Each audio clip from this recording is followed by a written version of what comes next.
There's a lot of gratification in planting a tree and watching it grow and then taking it up and planting it on the mountain and then coming back 20, 30 years later and seeing a tree that is 40 feet tall with a trunk about a foot through. That's the type of thing I think keeps me going.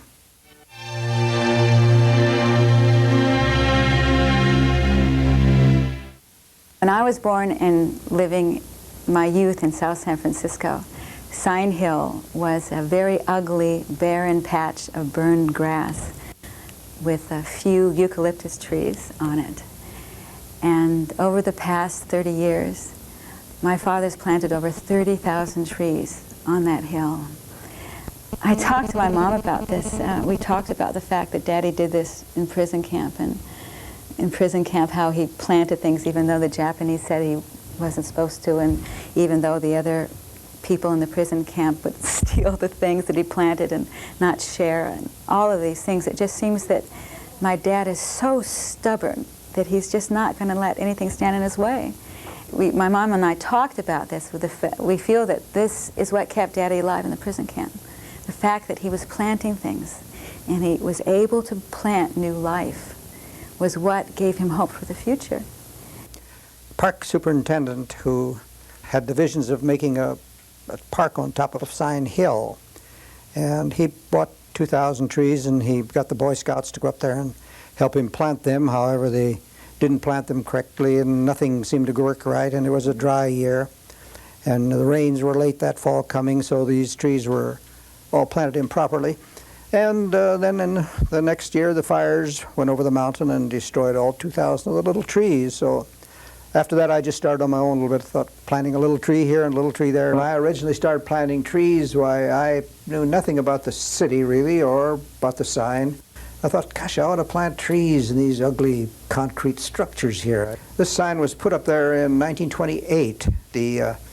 At that time, the city was a very definite industrial city, and the sign is very symbolic to the people of South San Francisco. Of course, the older people that worked in the steel mills and stuff like that, to them it's very significant. It portrays what they were and what the city, how it became a city and how it thrived. Daddy would walk through the forest and he'd collect those seeds. I'd be with him. He'd collect the seeds, he'd put them in his pocket. Then he'd go and he'd put them in a bucket and he'd germinate them. And it would take, maybe one seed out of 100 acorns would work. And then he'd take that one seed and he'd go and he'd put that in this little container and with some soil in it, and he'd let it sprout, and he'd do that for a year, and then he'd plant it. And then after 2 years he'd water that little seedling for 2 years. And it seemed to me that if people knew how much effort it took to plant just one tree. The whole community keeps looking up at this mountain, and they always tell me they look up and see those trees and they always think about me, and they comment about how nice it looks now that it has trees up there. Mm-hmm. Why do you think trees are important? Because they give air, and if there was no trees, then you wouldn't have air and most people wouldn't be alive then.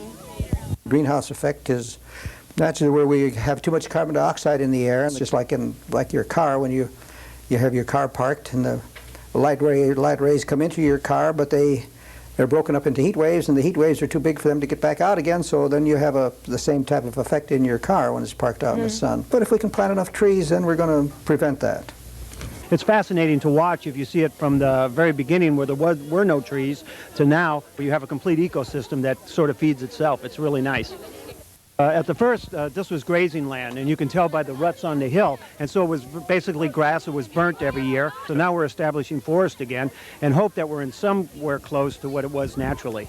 And so naturally the animals, for the habitat, it creates a system for them too. So it's kind of nice if you go up here and take a look, and if you really look closely and see the wildflowers whenever they start to bloom and stuff like that, it's just gorgeous, the whole hill. We had about 5 years of drought to contend with, but at the same time, fortunately, there were no fires, because with the way things that were so dry, it really would have been catastrophic. And during those 5 years, about the only thing he had to contend with were the barbarians that would go up there. There was one guy that just mutilated trees, and then there were other kids would go up and they would pull up trees by the root and throw them down the hill, or people would go up and they would dig up these trees to use for Christmas trees. It just seemed that there was no end to the torture that Daddy had to endure. So we have all strange things that make it a challenge. A mission blue butterfly, which several years back was called an endangered species butterfly. There was only supposed to be a few colonies of them around, and we had one of them on Sign Hill. Well, one spring, somebody alerted the endangered species people in Sacramento and the environmental people in Palo Alto that we were planting trees up there. We were doing a take on the butterflies. So they came down and they all inspected. The morning before we were to plant the trees, I had dug 1,300 holes up there and I had the trees in my backyard. They came down the morning before we were to plant, and the guy from the Endangered Species Office said, don't plant them. So then a couple days later I get a letter from them telling them that if I do a take on the butterflies that I could be fined, I think they said $50,000 or spend 5 years in jail. So, well, we didn't plant our trees that year. Well, after a while we'd get to be afraid of every summer, because summer is when the kids would go up on the hill and burn it down. So every summer we kind of hold our breath and cross our fingers and pray that nothing would happen. One year, when we lost 5,000 trees up there, when we had a beautiful forest and the whole forest went up, there was some kids that were playing with matches up there, and when the fire, they had, I guess in their own simple way, had tried to put the fire out. And when the firemen got up there, finally, these kids told them, oh, they're Boy Scouts. They were digging around the trees. Well, they weren't Boy Scouts, and they weren't digging around the trees. They were just three little kids that had played with matches up there, and it got away on them. At that point, it was just, I'd say about a third of the hill was burned that time. A 4-alarm fire threatened a Bay Area landmark this afternoon. The fast-moving grass fire burned its way towards the giant sign above South San Francisco. News Center 4's Anthony Moore is on the scene. He joins us now live with details. Well, Suzanne, you are looking at the backside of Sign Hill, where there is a sense of relief tonight on the part of homeowners who ring that hill. That's as firefighters mop up this stubborn blaze, which charred about 50 acres. Fortunately, there was no damage to homes or people. Firefighters got the call just after 1, and the blaze proved tenacious enough to require mutual aid. Some 50 men and women dispatched in all, from Daly City to Millbrae. Afternoon winds strengthened, but commanders were not too concerned. It seems like everything is going okay. The wind keeps shifting on us when we're in the canyons, but we do have lines in place waiting for the fire to get to the line so they can extinguish the fire. Still, this brush fire did burn dangerously close to at least one block of homes. But the good news is this blaze mostly chewed up grass. Even South City's symbol, the sign, escaped unscathed. Officials say they do suspect arson, but they have no firm ideas as to who. The whole ground was black, and the trees were black, and there was soot all around. And but there was one, the whole grove on the side that had the tallest trees was unscathed. And I thought that was a sign. And then it turned out it was still during the fire season, and 2 more fires broke out that summer. And everyone was like another knife to the heart. And but then I came back up again in the fall, and he said, you know, a lot of these trees are coming back. With the trees, that if over 50% hadn't been burned, then the tree could come back again. And so I went on a tour again in the fall, and it was amazing, because so many of those we thought were lost were not. And then we planned the next Arbor Day. Hi, I'm Aaliyah Haley from the California Department of Forestry. And the reason why I've come today is to present to the city of South San Francisco the Tree City USA Award. So you're going to get to fly this flag and fly it proudly. We sure will.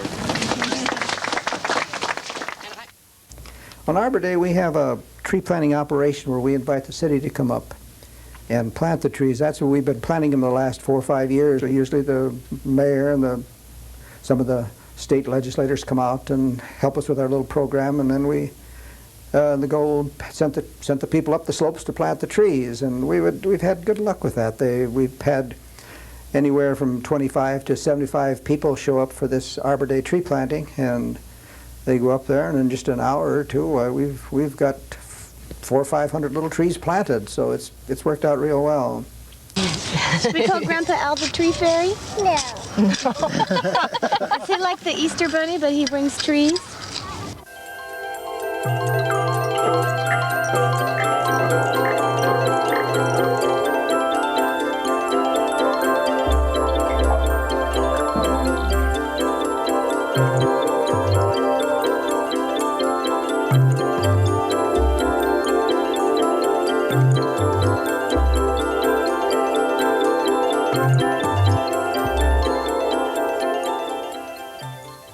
I've been coming here for probably 12 years since Al started the whole thing, after I was elected to council, but prior to that, even when I was fire chief.